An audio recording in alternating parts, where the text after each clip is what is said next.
They said no man could build a home inside a frozen cliff and live to see spring. Ezra Colton didn't argue back. He just picked up his axe, walked to the base of the mountain, and started digging.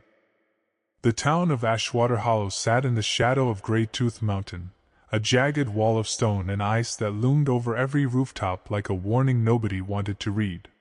For 3 winters running, the wind off that mountain had torn through the valley and taken something with it: a barn, a herd of cattle, once even a man who'd wandered too close to the ridge during a storm. And every year, the townsfolk rebuilt a little smaller, a little more afraid. Ezra Colton was not afraid.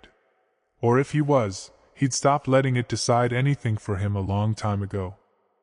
He was a builder by trade, had raised barns and chapels and grain mills clear from Missouri to the Rockies, but nothing he built had ever mattered the way this one would. His wife Mara stood beside him at the edge of the frozen cliff face the morning he announced it, her shawl pulled tight against the wind, her eyes searching his for the doubt she was sure must be hiding somewhere in him. "A house," she said slowly. "Inside the cliff." "Inside it," Ezra answered. "Not against it. Not below it. Inside." Word spread through Ashwater Hollow before the sun had even cleared the ridge. By midday, half the town had gathered at the general store to laugh about it, and the other half had gathered to worry. Old Silas Whitfield, the town's self-appointed voice of reason, planted himself in front of Ezra on the frozen road, arms crossed, breath fogging with every word. "You mean to carve a house out of ice and stone," Silas said, "on the one mountain that's already swallowed a man whole." "I mean to build something the mountain can't take from me," Ezra said. Silas laughed, but it wasn't a cruel laugh. It was the laugh of a man who had buried enough neighbors to know exactly how mountains answered pride. "The cliff doesn't bargain, son. It doesn't care how clever you are. Then I'll be more patient than it is stubborn," Ezra said, and walked past him toward the rock face with his tools slung over his shoulder. That night, in the small cabin they shared at the edge of town, Mara set a plate in front of Ezra and didn't sit down across from him the way she usually did. She stood by the window instead, watching the black shape of the mountain against the stars. "Why this?" she asked. "Not why the cliff. Why this fight? Why now? Why him?" Ezra was quiet a long moment. "Because every house we've ever built in this valley has burned, flooded, or blown away," he said. "I'm tired of building things that the world can undo in one bad season. I want to build one thing that can't be undone." Mara didn't answer right away. She had married a man who saw shelter as a kind of promise, and she understood, in the marrow of her, that he needed to keep this one badly enough to risk everything for it. She sat down across from him at last. "Then I'll carry stone," she said. "Same as you." The work was brutal from the very first swing of the pick. Great Tooth's cliff face was not soft rock. It was frozen granite, veined with ice that had to be melted, chipped, and hauled out one bucket at a time. Ezra worked from sunup to well past dark, his hands cracking and bleeding inside his gloves, his breath turning to frost on his beard before noon. The town watched, and the town talked. Every evening, a small crowd gathered at the tavern to trade bets on how long the fool would last before the mountain broke him, or before Mara left him to it, and went home to her sisters in the next county. Silas didn't join the betting. He watched from a distance instead, arms crossed, saying nothing, which somehow felt worse than his mockery had. 3 weeks in, the first real crisis came. A section of the tunnel Ezra had carved collapsed in the night, nearly burying the support beams he'd spent a week setting.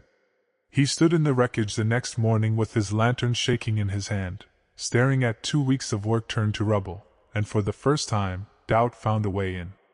"Maybe he's right," Ezra said quietly, to no one, thinking of Silas. Mara found him there before the sun was even fully up. She didn't offer comfort first, she offered work. She picked up a shovel and started clearing stone beside him without a word, and after a while, the rhythm of 2 people working side by side did what comfort alone never could have. It gave him a reason to keep his hands moving instead of his mind spiraling. "You're not building a house," she said finally, breaking the silence. "You're building a promise." And promises don't fall apart the first time they're tested. They just get tested. Food grew scarce as the weeks wore on.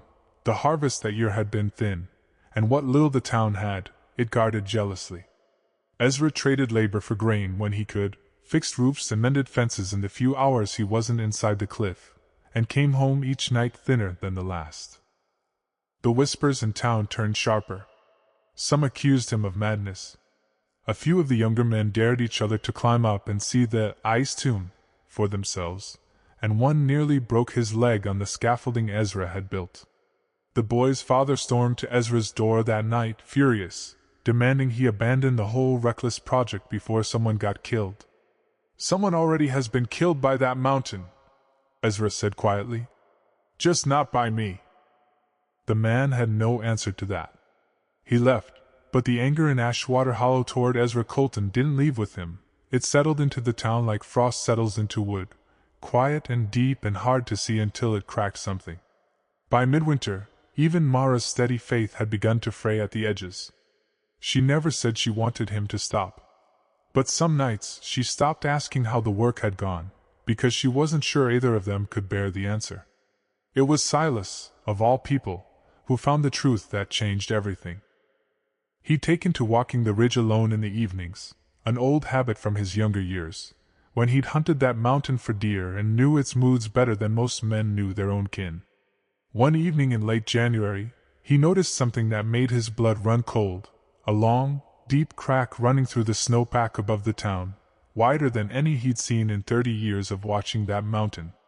He went straight to Ezra's cliff house, half-built, ice-walled, glowing faintly with lantern light from within, and pounded on the timber door until Ezra opened it, startled. "The snowpack above the town," Silas said, breathless. "It's splitting. I've seen slides start smaller than that and take out everything below in under a minute." Ezra didn't hesitate. He grabbed his lantern and followed Silas up the ridge, and what he saw confirmed the old man's fear tenfold.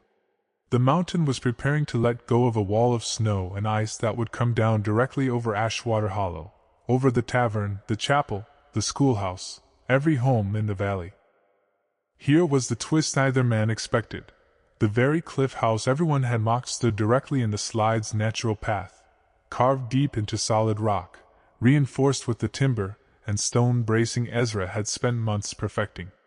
It wasn't finished. But it was, without either of them intending it, positioned exactly where a wall of that strength could do something no ordinary structure in the valley could: break the avalanche's force before it ever reached the town below. "You built a wall," Silas said slowly, understanding dawning on his weathered face. "You didn't mean to. But you built the one thing standing between that mountain and everyone down there." "It's not finished," Ezra said. "The upper bracing isn't set. If the slide comes before I reinforce it, then we don't have time to argue about whether you're a fool anymore," Silas said.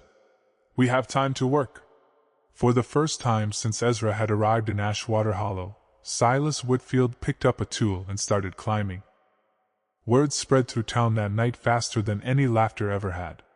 Silas himself went door to door, and the same man who had once bet against Ezra's sanity now stood in the cold begging every able hand to climb the ridge and help finish the bracing before the mountain let go.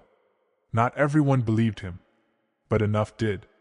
By midnight, a dozen townsfolk stood shoulder to shoulder with Ezra and Mara inside the unfinished cliff house, hauling timber, driving support beams into stone, working by lantern light against a deadline none of them could see but all of them could feel in the way the wind had gone strange and still. Mara worked beside her husband without pause, her hands as raw and frozen as his, and in the middle of the work, she looked at him and said the thing she'd been carrying all winter. "I was afraid you were building this because you didn't trust anything else to hold.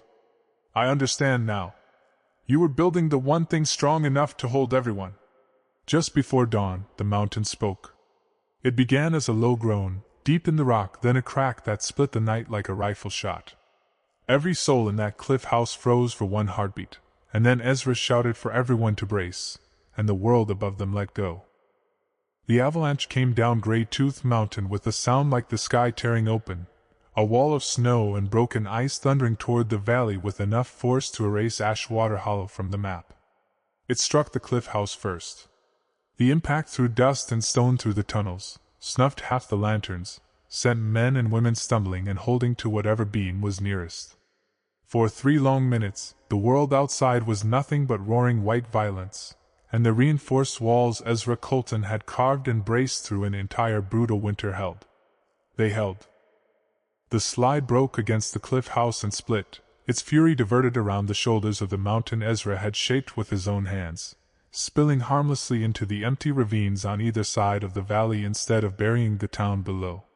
When the roar finally faded and the dust began to settle, Ezra pushed open the timber door and looked down at Ashwater Hollow. Every rooftop still stood. By the time the sun rose fully over Grey Tooth Mountain, the entire town had gathered at the mouth of the cliff house, not to mock, not to bet, but to see with their own eyes the thing they'd spent a whole winter calling a fool's errand. Silas Whitfield stood at the front of the crowd, hat in his hands, and said the words plainly, the way he said everything. "I've lived under this mountain longer than any of you. I told this man it didn't bargain. I was wrong. It just hadn't met somebody willing to meet its terms." Mara stood beside Ezra as the town thanked him, one after another, hands rough with the same labor that had built the walls that saved them. She didn't say "I told you so." She didn't need to. She simply took his hand, and for the first time all winter, either of them was shaking from the cold. In the years that followed, the cliff house became something more than shelter.